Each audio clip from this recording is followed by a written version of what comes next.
Last week, I took you on the journey of how I became a content creator and then finally hit that record button.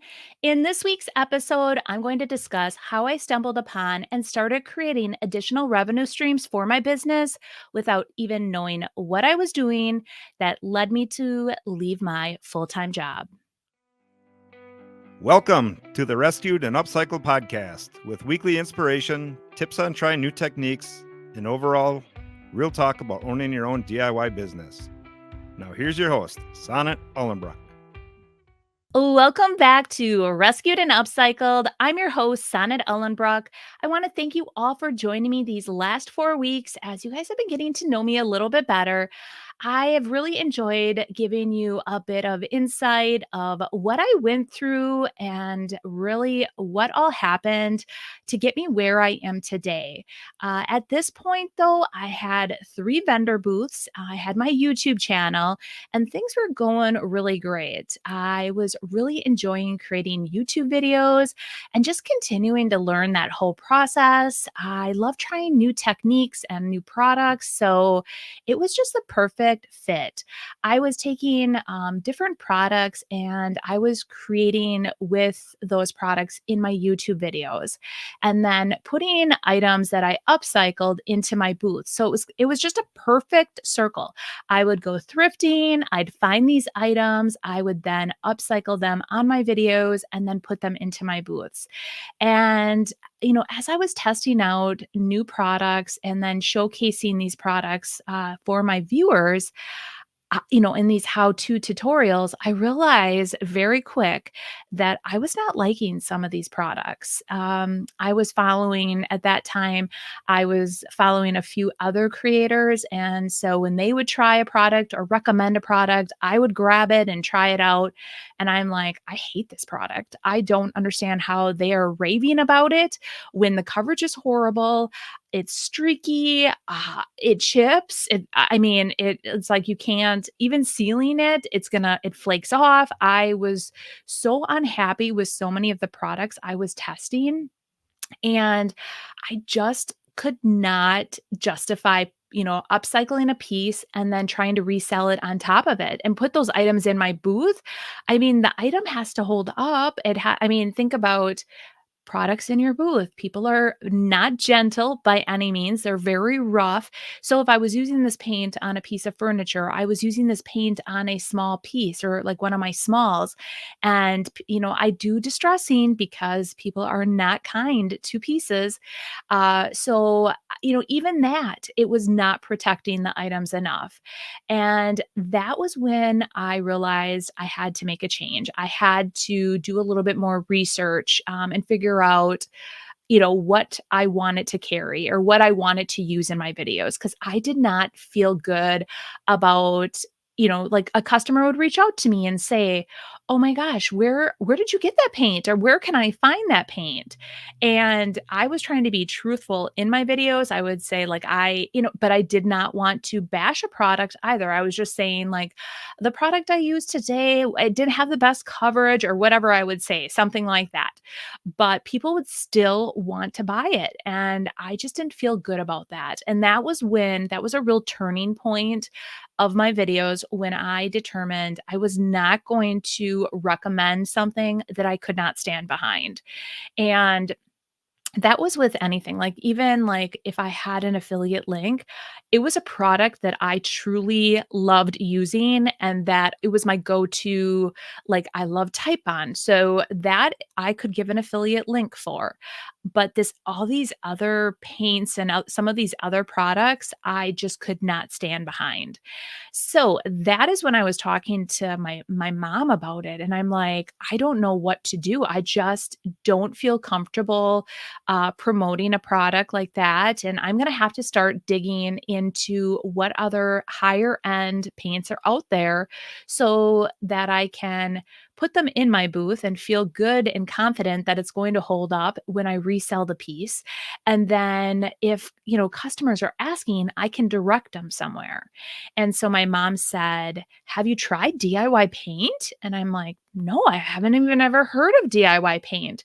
And she said she had actually watched a YouTube video And it was actually Connie from The Painted Photographer, and she said, "I ordered some from Connie." She was Sonnet, I love it. I just love this stuff. And so then she took a drive down to Connie's booth and then bought a bunch of paint out of, I think it was actually the hardware store. She has a actual end cap where she carries all the paint. And so she's like, "I went down there and I bought a whole bunch, and I know you're gonna love this stuff." I'm like, "Okay, well, I am gonna go out and do some of my own research." I love my mom. I totally listen to her for everything, but I also like to test things out myself. So the first thing I did was I just typed in DIY paint. I want to see the colors, you guys. And I fell in love. The vibrant, bright colors, oh, they were so rich looking. I loved them. So then I decided one morning while I was drinking my coffee to turn on YouTube and then just type in DIY paint and see what kind of like how to tutorials would come up. And then the channel Debbie's Design Diaries came up. And you guys, I feel like kind of embarrassed saying this, but I did not know that that was Debbie Beard. I didn't even know Debbie Beard owned DIY Paint. So I saw this channel and I started watching it. And you guys, I am like, who is this lady? She dances at the end and she is the best storyteller ever. And she creates these amazing, beautiful pieces. I loved how she blended and she would add she just I loved her style of videotaping. It was amazing. And I'm like, "Oh my gosh, I'm binge watching every one of her videos. I'm just watching every one." And that's what I did. I literally watched one right after another, and by the time I got pretty far in, I finally called my mom and I said, "I think this woman that I've been watching, I think she's the owner of DIY Paint. Do you think she is?" So then my mom started watching the videos and my mom's like, "Maybe." I'm like, "I really think she is. She creates all these amazing videos for it." And long story short, we all know, yes, Debbie Beard owns DIY Paint. Eventually, after like I thought I was investigating or, like researching, and yes, it was, it was just funny that my mom and I are both trying to like Google search this person, and yes, she is the owner. And after that, then I decided I was going to purchase some of my own colors. And that's what I did. I purchased some of the colors that I would love, some neutrals and some bright colors as well. And I brought them onto my channel and I started using them. And honestly, you guys, the moment I started using these, I fell in love. Not only for these vibrant colors, but I love that the way you can blend with the paints. I love that you can add texture naturally with the paints. You can also use a misting bottle and really like water it down a bit and get virtually a smooth surface. And once it cures, it is rock hard, and you can virtually apply it to any surface.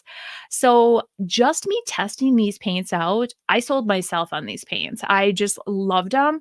And that was the moment that I had a little glimpse of, should I start an online store?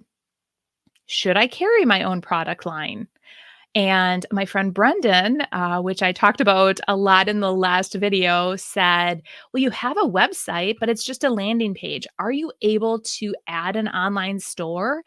And I did some research to give you guys a little background about the original website I was using. It is called Weebly. So there's many different platforms. There's like a Wix, Weebly, there's Shopify, Squarespace, there's WordPress. There's just so many different platforms out there, honestly. And some of them are really good, and then some of them are not. And unfortunately, Weebly is not the best website.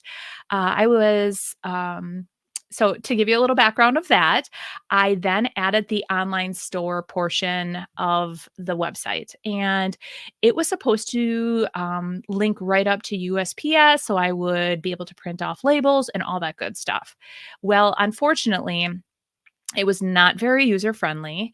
The rates sometimes were very inaccurate. So it was like sometimes it was dead on, sometimes it was too much, sometimes it was too low.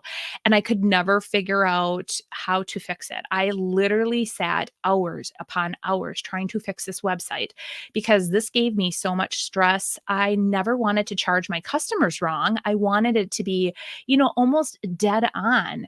And it just honestly, I could never get it to work. So, but it was working as good as I could get it. And the thought of changing platforms at that point kind of scared me. So I was like, well, let's just work on the paint.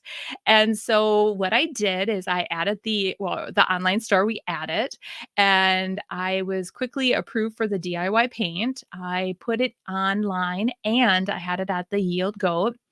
It went on the store locator, and once customers found out it was at the Yield Goat, you guys, they came out of the woodwork to buy it. I was having so many sales in my booth. It was phenomenal.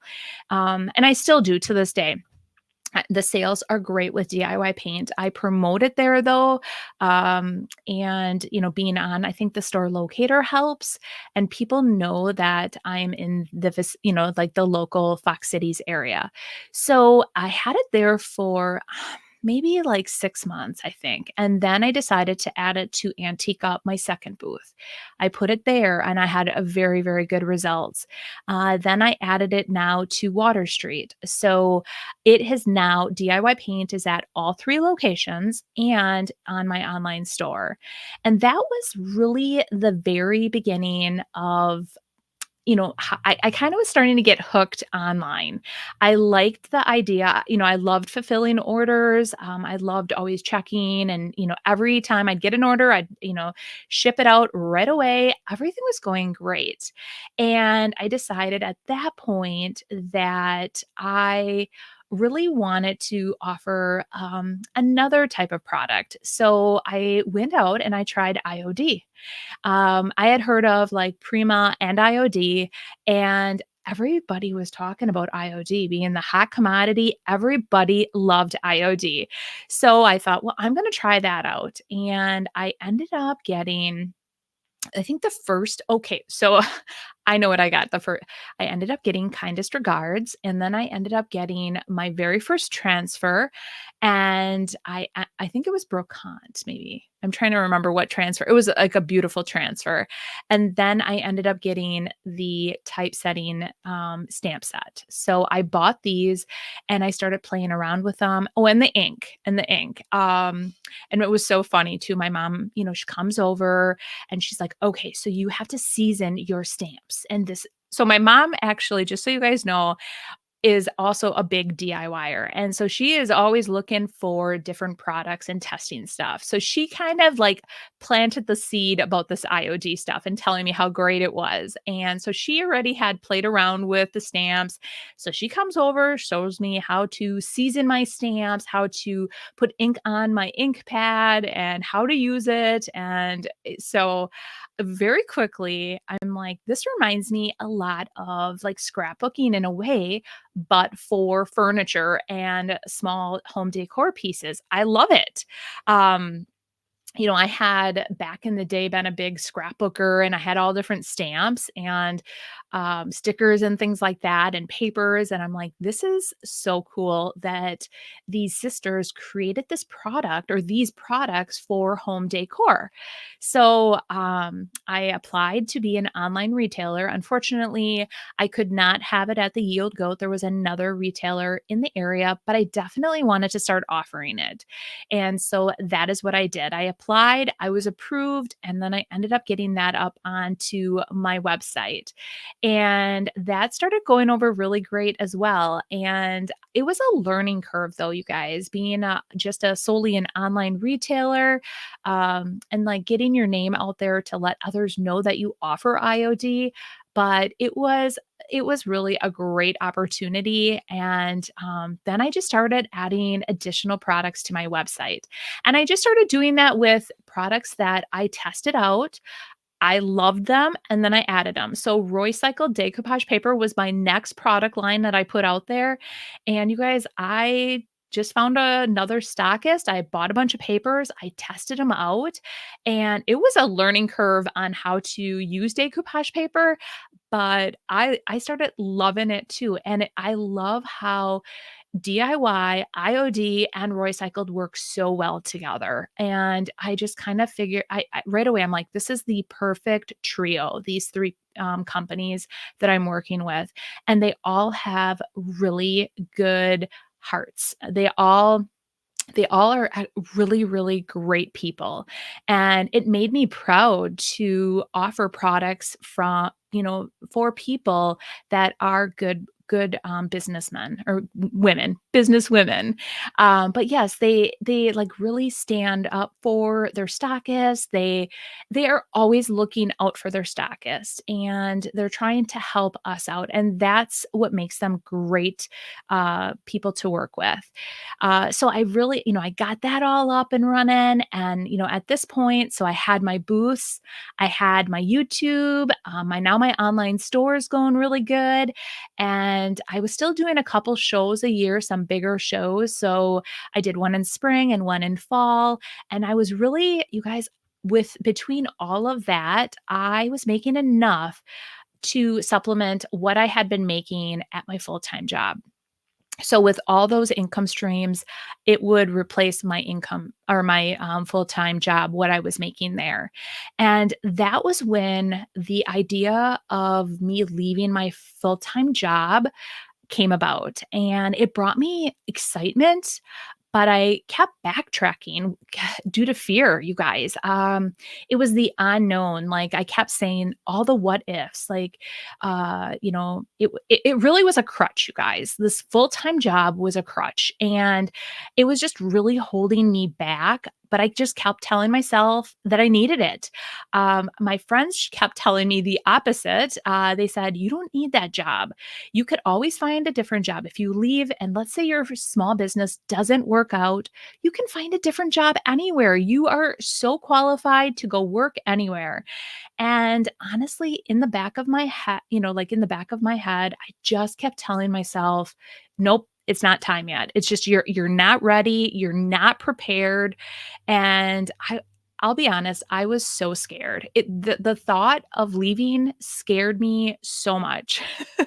Or when they even said you could start a different job, any job would take you, that scared me too, you guys. The thought of starting over.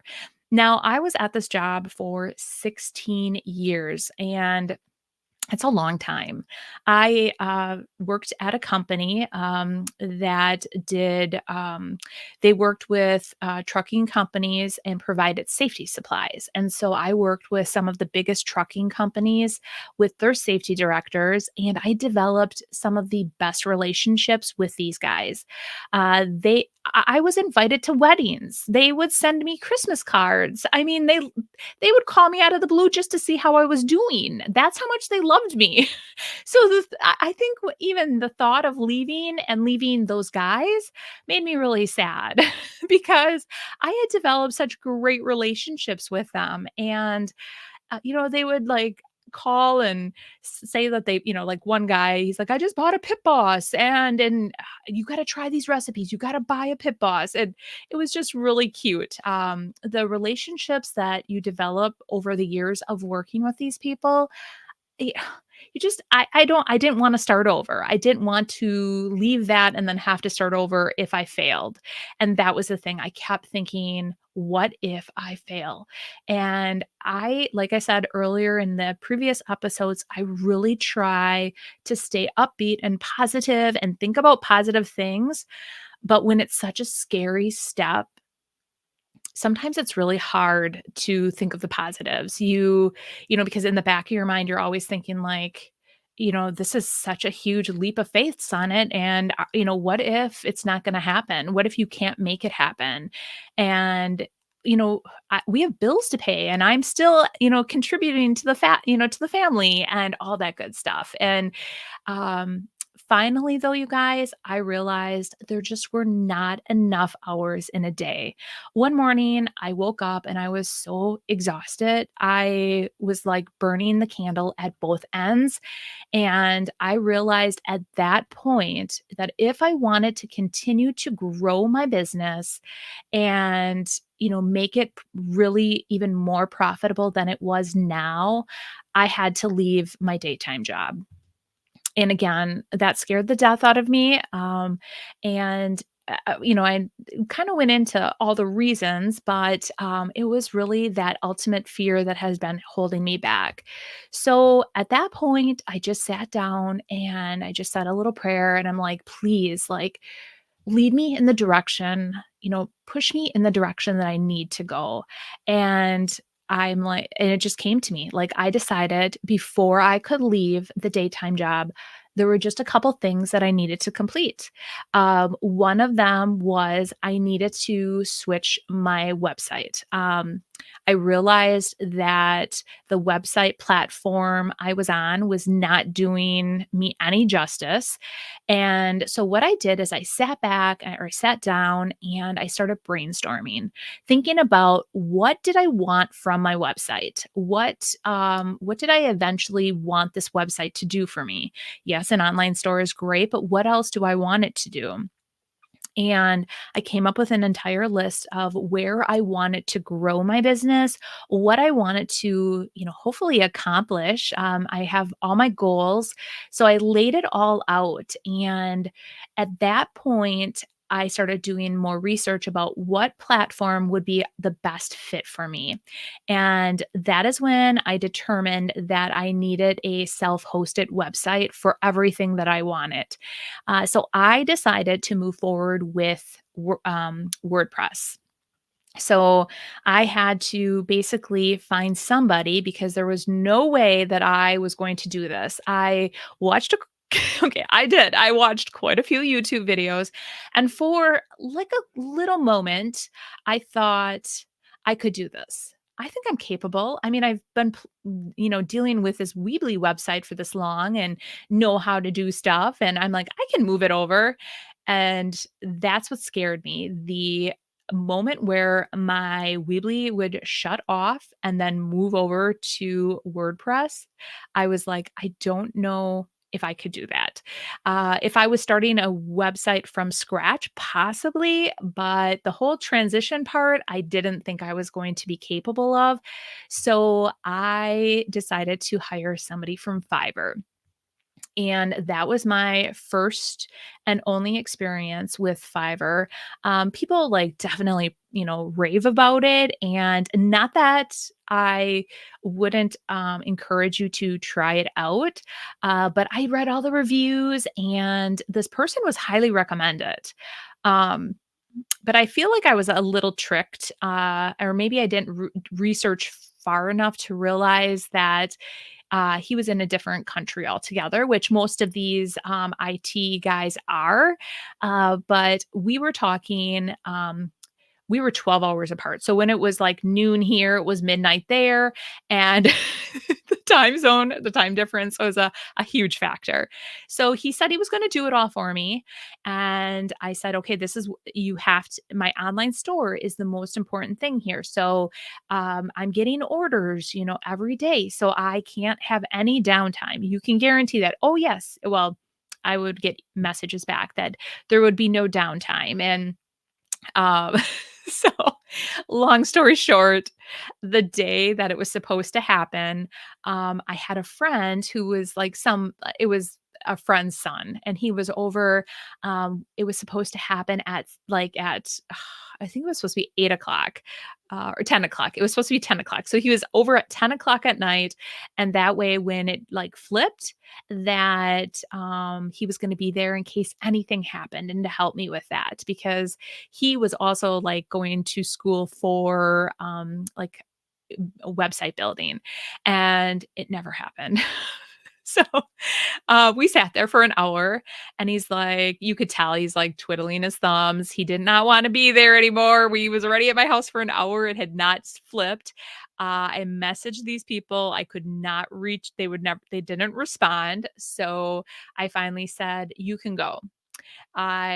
Then stayed up for hours, you guys, and I kept checking and I kept checking. And I finally fell asleep. And when I woke up in the morning, it was flipped, but it was not active. It was down. I literally freaked out because I had no website. So I went from a totally active website to no website.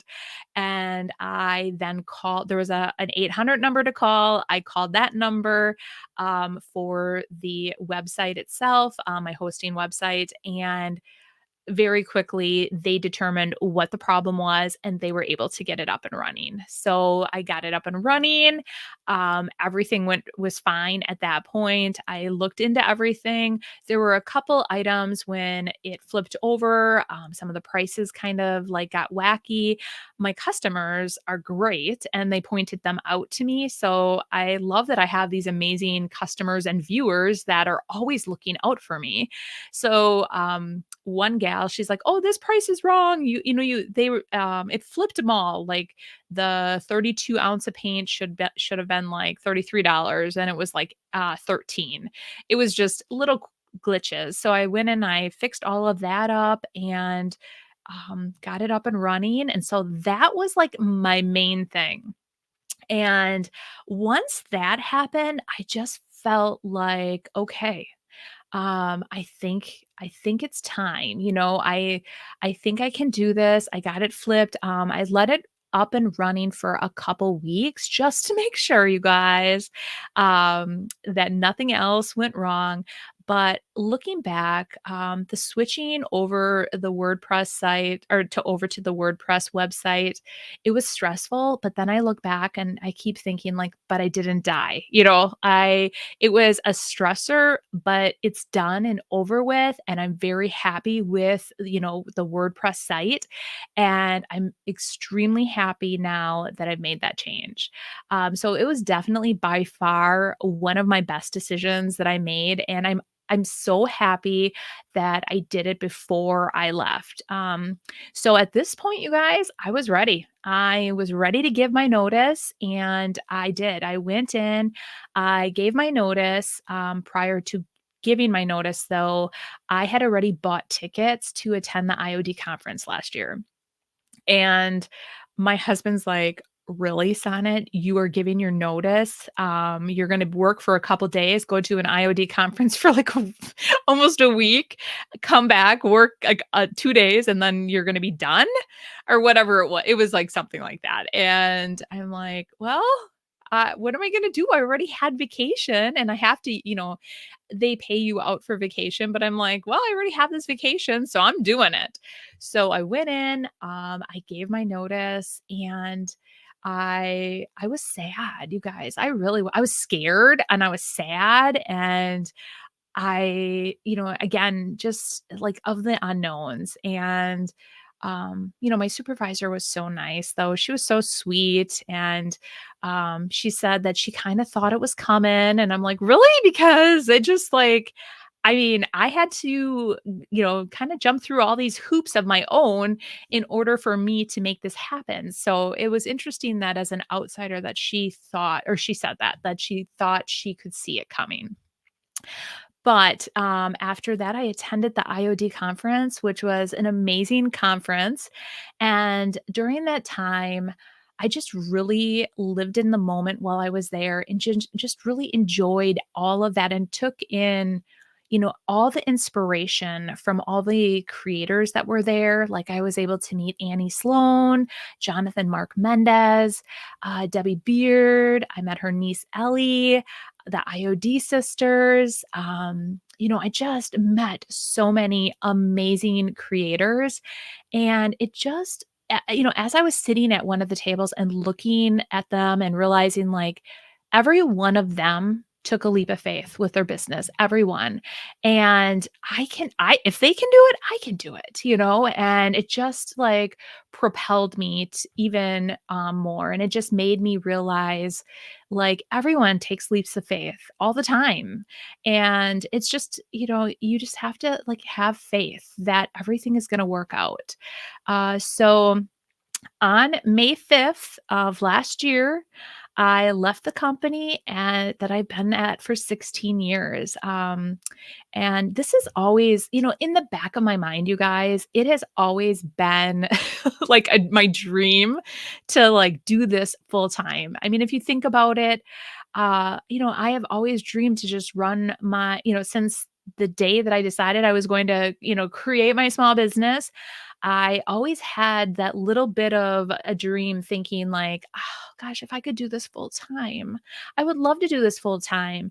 And when we had our storefront downtown, we were working, I think at that point, I really thought there was a possibility. And then when the building sold, then I had to take a step back. And then things were going so good again with like my booths and my on the road booth. And then COVID hit. And then that I had to take another step back. And I just kept feeling like those were all signs that it just was not time. And, that it was only a dream, and that it would never happen. That, maybe this was just how it was supposed to be. I was supposed to have this little small business, and and I would have to work a full time job, just to make, all ends meet. I was trying to like be positive and upbeat, but that's what I kept thinking. And I realized that taking a leap of faith is just that. It's like you need to trust that you'll be fine and that you're going to be in good hands. And I look back and I think that I probably could have done this much sooner, you guys, but the timing just was not right. And I, you know, I just wasn't ready for a change. And maybe that's what it was. I wasn't ready for a change. And the day that I decided to do it, I felt good. I felt so good, you guys. Like I knew in my heart, even though I was still like there was always those doubts, but in my heart, I'm like, nope, this is the time, Sonnet. You're going to do it. You're doing it. And it was the best decision, you guys. Now it's going to be coming up on a year. And I look back and I'm like, I have never been so happy. I may work more hours than I did at the full-time job.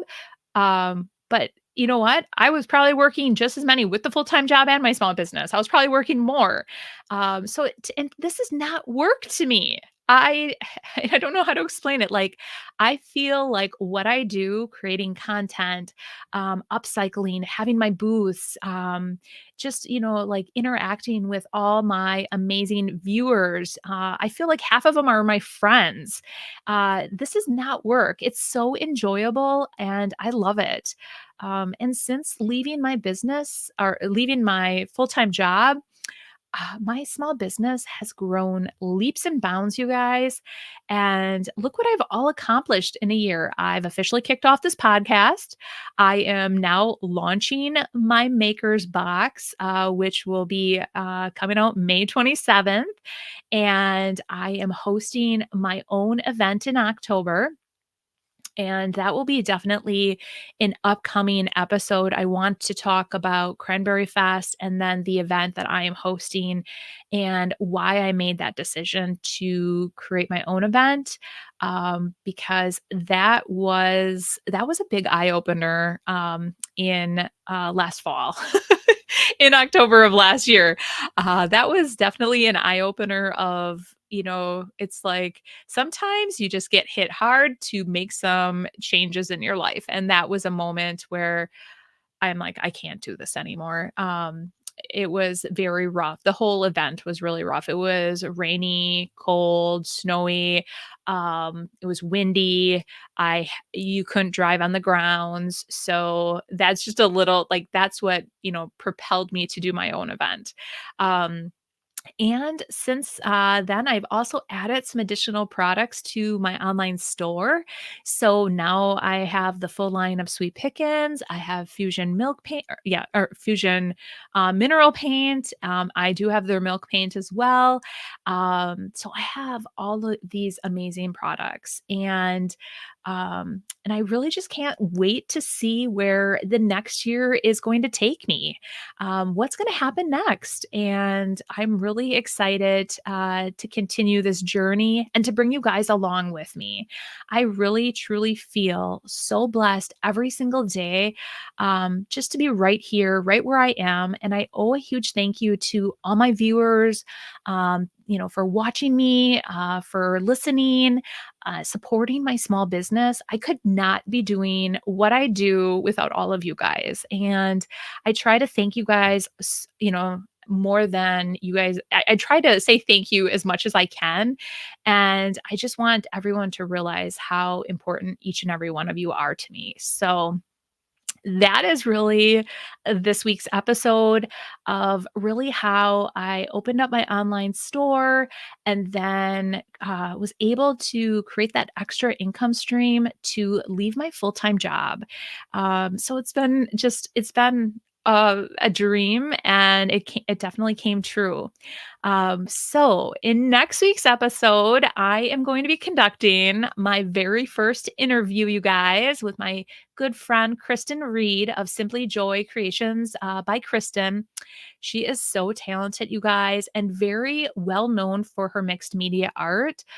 So, what we're going to do is we'll dive into how she decided to start a vendor booth, and then really go into mixed media and how, what advice that she has, for being all you new booth owners. She'll give you some advice, I'm sure. And then her mixed media. I want to definitely dive into the mixed media piece because she is so crazy talented. So, for all of you that are listening on any of the podcast platforms, do not forget to rate, review, and subscribe so you don't miss out on an episode. If you are watching over on YouTube, definitely give this a thumbs up and share this with a friend. Let me know what you guys are thinking of the podcast so far. I'd love to hear future topics. I have quite a bit of a content calendar already prepared, but I'm always open to ideas and suggestions for future topics and future guests. So if you want to find me on other socials, definitely look on Instagram and Facebook at Sonnet's Garden Blooms, where I do post a whole lot more content over there. And I want to start planning like sneak peeks of upcoming episodes. I really hope you guys, though, enjoyed today's episode, and we are going to see you next week. Bye.